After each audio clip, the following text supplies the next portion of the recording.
Quality और consistent performance के लिए सिर्फ सिल्वर पंप्स एंड मोटर्स, नाम याद रखना। વાત સાબરકાંઠા જિલ્લાની કરી અહીં શિક્ષણ તંત્ર મોડે પણ જાગ્યું ખરા। બીઝેડ ગ્રુપ પર દરોડાની કાર્યવાહી બાદ રજા પર ઉતરેલા શિક્ષકોની તપાસ થઈ રહી છે।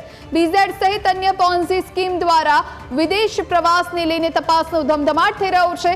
સ્કીમોના વાયરલ વિડીયો અને તસવીરોમાં દેખાતા શિક્ષકો સામે તપાસ થશે। લાંબી રજાઓ અને પૂર્વ મંજૂરી વિના વિદેશ પ્રવાસ કરનારા શિક્ષકો સામે કાર્યવાહી કરવામાં આવી રહી છે। શિક્ષણ તંત્રએ શિક્ષકોને જિલ્લા કચેરીએ બોલાવી અને ખુલાસા માંગ્યા છે। દોષિત શિક્ષકો સામે શિક્ષાત્મક કાર્યવાહી હાથ ધરવામાં આવશે।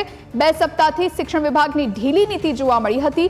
ઉચ્ચ સ્તરે નોંધ લેવાયા બાદ સ્થાનિક શિક્ષણ તંત્ર કાર્યવાહી શરૂ કરી રહ્યું છે। તો સાબરકાંઠામાં એવી પણ ચર્ચા શરૂ થઈ છે કે આ શિક્ષકો જ એજન્ટ બનીને ફરતા હતા અને અન્ય શિક્ષકોને ભોળવતા હતા, લાલચ આપતા હતા અને એ જ સમયે તેમને ટૂર પર પણ લઈ ગયા હોય તેવા વિડીયો સામે આવ્યા હતા।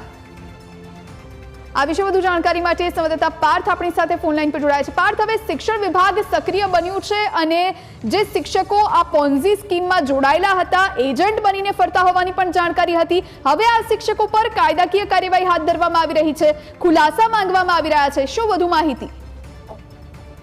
બિલકુલ, જે પ્રમાણે કહી શકાય કે એક બાદ એક શિક્ષકોની ઉપર પણ હવે કાર્યવાહી કરવામાં આવી રહી છે। જે જિલ્લા શિક્ષણ અધિકારી છે તે 1-on-1 દરેક જે શિક્ષક છે તેની સાથે બેઠક કરી રહ્યા છે। કયા કારણોસર લાંબી રજાઓ માંગવામાં આવી હતી, શું કારણ હતું અને તેની પાછળની પણ તપાસ કરવામાં આવી રહી છે।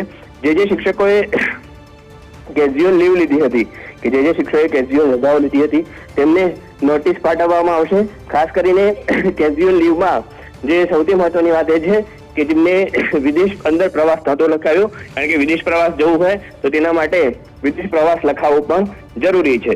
તો જો તેમને જે શિક્ષકોએ વિદેશ પ્રવાસ નહોતો લખાવ્યો તેમના પર નોટિસ ફટકારીને આગામી કાર્યવાહી કરવામાં આવશે। જી, આભાર પાર્થ માહિતી આપવા માટે।